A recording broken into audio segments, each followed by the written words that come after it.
Today, I'm going to share with you 6 crazy ways that Western governments are increasingly taking away your power to choose and your power to have options. And I think that all these 6 things together can't be a coincidence. Let's get started. And these 6 issues I'm going to share with you today control how you can travel, how you can move to a new place, even where you can invest your money. Now, a lot of people in the Western world thought what we talk about here was a little crazy until the last couple of years when they started to realize how their country's restricting them. For many people, it was the pandemic where they weren't allowed to leave their country. They weren't allowed to, in the case of Australia, even come back to their country. The whole pact of citizenship and the government serving the people it's allegedly supposed to serve as, hey, you're one of us, totally went out the window. But we've been talking about this for 10 years, and I've been thinking about it for a quarter of a century. The idea that Western governments will become less and less free on a personal basis and on an economic basis. So let's get started.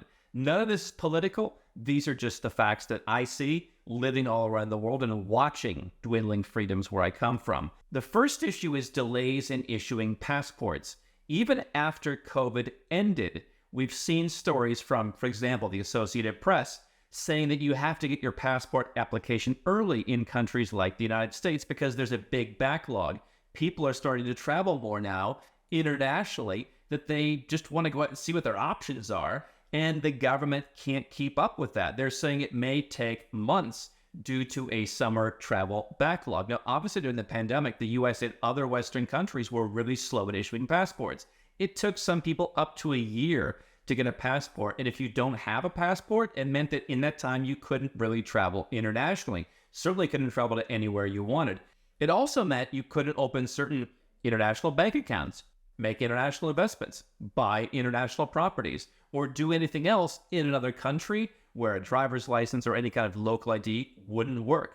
And so in restricting how long you had to wait to get your passport, the government basically said, you're stuck here, and so is all of your money. Now, that's one reason why I say you want to have a valid passport for your home country at all times. And it's a good idea to have a second passport, even if you can't leave your own country without a valid passport from it. For example, Americans would need a valid U.S. passport to leave the country. At least you could use that second passport to make investments or manage affairs that you have overseas, and I'm going to come back to that. Countries during the pandemic, like those we talk about, the Caribbean, that offer citizenship by investment, where you can get a passport by making a donation in just a matter of months, they actually took the pandemic to go digital and speed up their processes. Countries where I'm a citizen, I was walking in 2021 and early 2022 and getting a passport literally the same day. And I continue to talk to people from around the world, whether it's Malaysia, Serbia, Georgia, and other countries, where they say, yeah,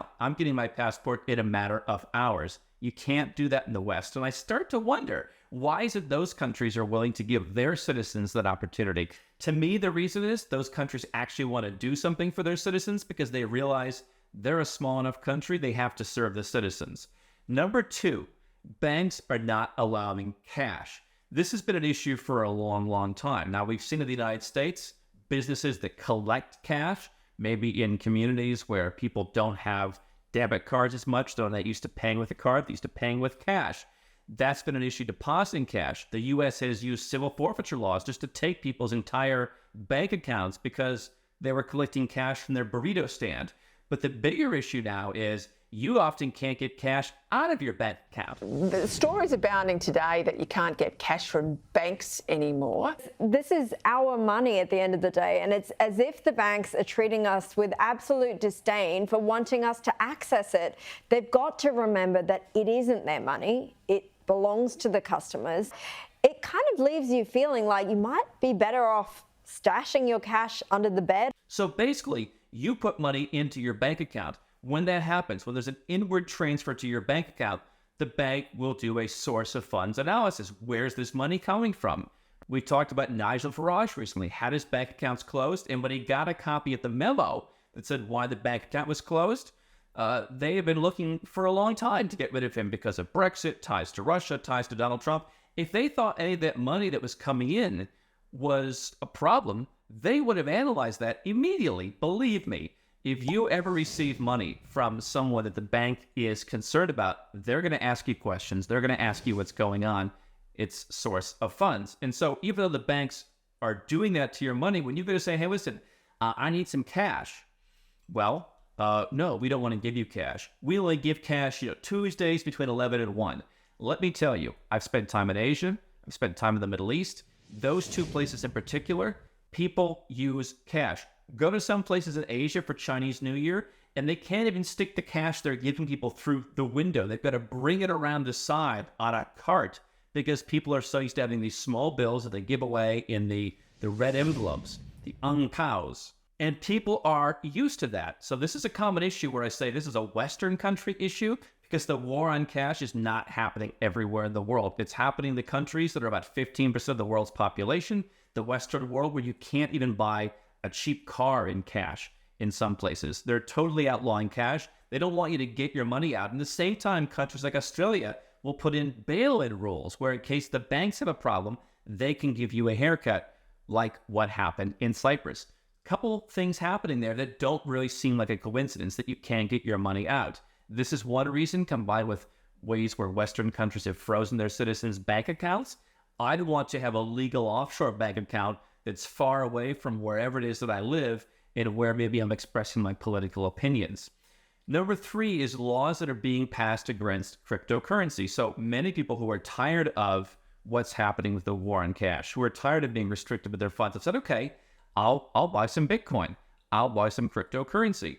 Now, Americans in particular have often come to us for our services and said, I need a second passport because the exchange or this particular investment in crypto that I want to do doesn't take Americans. They don't want to deal with me unless I have an alternate ID, or in some cases, if I'm a U.S. citizen. And that's because you have countries like the U.S. which don't think they need to innovate anymore. Yes, there are companies in the U.S. that are innovating, but the U.S. government often doesn't support innovation.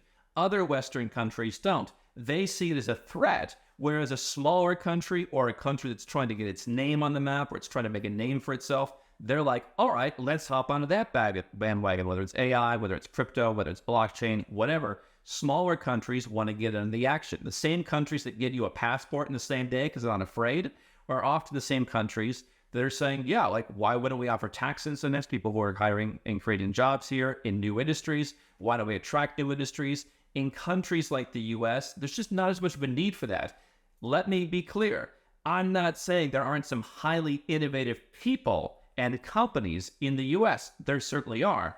One benefit of being offshore with crypto is you're going to have more common sense regulation, or in some cases, very little regulation. I'm saying, look at how a country like the US just goes after even some of the most seemingly honest players in the crypto space. You see laws being passed against it. Many of the politicians don't like it. They paint anything they don't understand with a brush of, oh, that's where criminals are. Meanwhile, they don't realize that the bank that won't give you your cash, there's been a couple of those banks that have been caught dealing with cartels. They won't give you cash. They don't want your money coming into their bank, but they'll deal with some shady figures. So you're starting to see people who are perhaps doing things much more untoward than you and I are doing all right in the West in some cases, but we're being told we can't get our cash in. I'm not being told that because I'm not banking in these places. Number 4 is that offshore bank accounts are getting harder. Now, there was some talk years ago that Americans can't get a bank account overseas, and I pushed back on that and said there's plenty of places that you can. Thanks to laws like FATCA, yes, there are certain banks around the world, including in some of the name brand jurisdictions like Switzerland, that shut down and said, we don't want Americans. We've even run across one or two that said, we don't want former Americans. If you've ever even been associated with that place, be gone with you. But it is getting harder to open an offshore bank account. You see more jurisdictions around the world, often under pressure from their central banks, which are under pressure from the Fed, for example, or other larger powers, to say, oh, we used to open accounts for non-residents. We no longer do. One example is Armenia. You used to be able to go to Armenia and open a bank account with a small amount of money, $5,000, for example. Now the banks pretty much say, hey, under pressure from this, pressure from this, we only want residents. Now you can get residents, and it's not really that expensive, and it's a nice plan B, and you can put all those things together and you can have a bank account. There are actually a lot of very substantial European banks that are in Armenia, and especially a lot of French banks. There's an Armenia-French historical connection. And so you have French banks which I would imagine don't want their reputation to be, hey, we had this bank branch in Armenia that failed.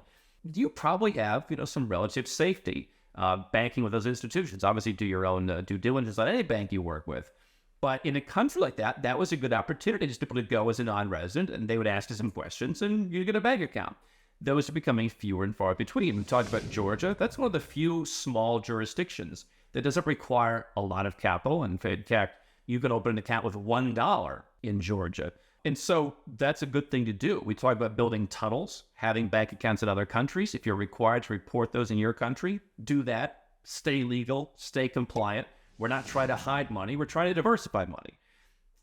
But the places where you can diversify are becoming fewer and far between. When you go to the high level, the multi-million-dollar private bank accounts, in many cases, they're very fickle in who they want to accept. When you go to the smaller bank accounts, they often want people who are resident. And so you're seeing a squeezing of this. Even in your own country, again, the Nigel Farage example, guy had a hard time getting a bank account in his own country. And so my idea here is if you have access to go and get a bank account in Georgia, put $1 in there, make it a trip. See how another part of the world looks. See how it's not that different. See a place where a lot of people are moving for lower tax rates and a lower cost of living. Get a bank account in the process and do with that as you will. But it's harder to people to diversify your money into other banks. What else is becoming harder? Number 5, citizenship by investment. Now, I don't want to over-exaggerate this. It is not becoming dramatically harder, but you are seeing pressure on certain programs to close down. For example, Montenegro had a citizenship by investment program. We rarely recommended it because it was rather expensive with both a real estate component and a donation, presumably because the European Union came through and said, hey, we're not going to want to work with you if you keep this program going. We don't like that you're giving people who want a second passport a chance to do that. Shut it down. They did. Albania has talked once or twice about doing this, and that seems to have been tabled. Again, I think that was pretty transparent that the EU said that. Malta is an EU country and is currently at battle with the European Union over its donation-based citizenship program. And so I think, first of all, if you could afford $1 million and you're looking for the creme de la creme of second citizenship, we've helped people obtain citizenship in Malta. You can go to nomadcapitalist.com and we'd be happy to help you. If you want a passport that is as good as any other on earth and that gives you the right to live in about 30 different countries, that's not going to be around forever. People come into the EU from all different places, but somehow if you've got $1 million to contribute to give the government a budget surplus and make it a self-sustaining economy, powers that be in Brussels don't like that. Isn't it a good thing to have countries that don't need to go out and in debt and enslave their citizens to lots of government debt because they offer something of value to foreigners who can bring value? Well, that's a bad thing these days. In the Caribbean, a deal between the U.S. and the Caribbean countries, there are 5 of them that offer citizenship by investment, said, hey, we'll make sure you can keep being able to travel to Europe with your passports. For example, I'm St. Lucian. I do not use my St. Lucia passport to travel to Europe, but I could if I wanted to. Hey, we'll make sure that visa-free travel deal keeps going, but you need to do a number of things. I can't say any of them are that draconian, but one of them is you have to do an interview. I would say sometime in the future it's possible they might say you have to go and live there for a while. How long would that be? Would it be like 2 or 3 weeks in Malta? Or would it be you better go and live there for 6 months, which means anyone who can't take time off will have to go and they won't be able to have a second passport. So citizenship by investment, not everybody likes the idea, but quite frankly, if you're a small country and you don't have a lot to offer, you're not rich with oil, your banking sector was closed down by Western powers, what do you have to offer? Well, we've got a decent passport and people are looking for second passports. Let's offer that for a donation. Let's build low-income housing. Let's do anything else. No. We want you to take money from the powers that be, take it from the IMF, take our bailouts. Big. Get that isn't big. Big. Don't offer a commodity you have. Come to us and beg. And in the process, honest people who go through very thorough background checks in these countries, more so than any background check you would go to just to get a residence permit and then naturalize, are being cut out of opportunities, right? They hate success in the West in a way that they don't in other places. I can promise you, Malaysia and the UAE and Singapore are not sitting around like, oh, we hate citizenship by investment. It's Western powers who are tired of the fact that there's competition. So you're seeing fewer citizenship programs, and they're going to become a bit more difficult. I didn't think right now it's a big deal. So what? You do an interview. But it's a step in the wrong direction. And then if you ever get that second passport, whether it's by investment or any other means, and you ever want to give up your current passport, look at what happened during the pandemic. Huge delays in expatriation. There were surely some people who had to pay exit taxes, for example, who wouldn't have had to if they could have just gotten a prompt meeting. And so we could just use now COVID or whatever the reason du jour is to say, oh, sorry, even though we're open for hosting parties and riding around in our chauffeured cars, tough times, sorry, can't do expatriations. Listen, if you don't want to be a citizen of a country, I don't care what country it is, you shouldn't have to be. Somehow, if somebody wanted to give up Iranian citizenship, everybody would, oh, that's so great, cheer, cheer, cheer.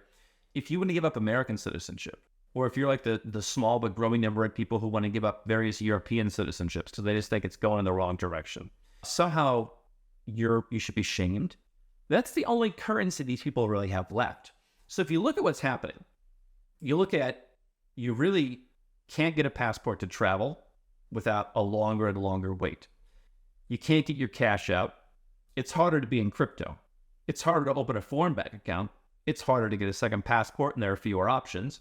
By the way, that's why the options that exist become more expensive over time. And if you ever wanted to expatriate from your country and just move on and leave behind what you might at some point think is an abusive relationship, they're going to make that more and more difficult. Now, I have done all these things successfully, and yet I think at times it was work. My personal experience in expatriating, I had nothing but a top-notch professional experience. I always go to great pains to say that. I'm not trying to say that every single person involved in the process is out to get you. But on an overall basis, it is disturbing, and I believe highly not coincidental that these are the things that are happening at once. And it comes down to, when I was born in the 80s, there wasn't much competition. You wouldn't have moved to Malaysia in 1984, but you can now. And quite frankly, many people who come to our event, Nomad Capitalist Live, for example, in Kuala Lumpur, they say, this is a city that's better than a lot of US or UK cities. You might not have said that a number of years ago. And so whether it's jobs, whether it's people moving, the Western powers don't like that they can't just roll out of bed in the morning and they can count on your business. There's competition, which is the very thing their free market economies, or allegedly free market economies, are supposed to be about: competition, except when it comes to them, because they want your money. They live off of your largesse in a way that some of these other countries don't. So where do you go? Well, not every country thinks they own you. We talked to former President Saakashvili from Georgia. He said it was pretty hard to totally reform a country and whack most of the taxes and fire the entire police department. Why? You get 4 million people. You see those people when you go around town. You go to get a coffee with your entourage, you're going to see someone who's angry that their father was fired as a cop. He said, it's easy in a country of 300 million people to get away with that when, who's going to Washington and raising hell? But when you're in a small country, my friend is from Norway, and he says, you'll just walk down the street. Oh, there's the Minister of Finance. You could stop the guy and have a conversation with him. There's a greater level of access where I think people realize there has to be some government accountability that doesn't really exist in these imperial or superpower countries. And so my suggestion is you want to take some steps on Plan B now. We talked about tunnels as bank accounts. Put $1 in a bank account. Again, check what reporting requirements may exist in your country. We help people open bank accounts all over the world legally, from $1 to millions of dollars. Have a bank account, build a tunnel, see how the experience feels. You'll put more of it in time. Start traveling to places that aren't the usual vacation places. Go to the places outside of where that 15% of the world population lives, where the government isn't really working for you. Go to smaller countries. Go to the countries that we talked about here. You want to look at smaller countries? Look at Caribbean countries that offer citizenship by investment. Maybe take your next vacation there. St. Lucia, Dominica, Antigua, St. Kitts, Grenada. Look at that. Go to places like the Balkans, places like Serbia. People aren't going to put up with the same stuff they put up with in the West. There is a different culture there. Go to places, whether it's like Ecuador or certain places, someone mentioned Tanzania or Zanzibar, where, people are just like, hey, we're doing our own thing. There is not this overreach of government. Go to places like Malaysia or other places in Asia and look at where, all right, you're a foreigner. Okay, listen, thanks for being here. If you go to those places, you will see a dramatic change. And you can start to take advantage of that because competition is a good thing, not a bad thing. Nomad Capitalist helps 7- and 8-figure entrepreneurs and investors create bespoke plans. Your banking shouldn't be in the same place you're living in most places. You might want a passport from a country that you might never even go to. And you know what? If you're adding value, I don't see the problem with that. But we can help you create a plan and then execute that plan with hundreds of experts around the world. Nobody else has built this network. And make sure that you have a holistic one-stop shop for executing a compliant global plan that gives you options. The exact opposite of what these governments want you to have.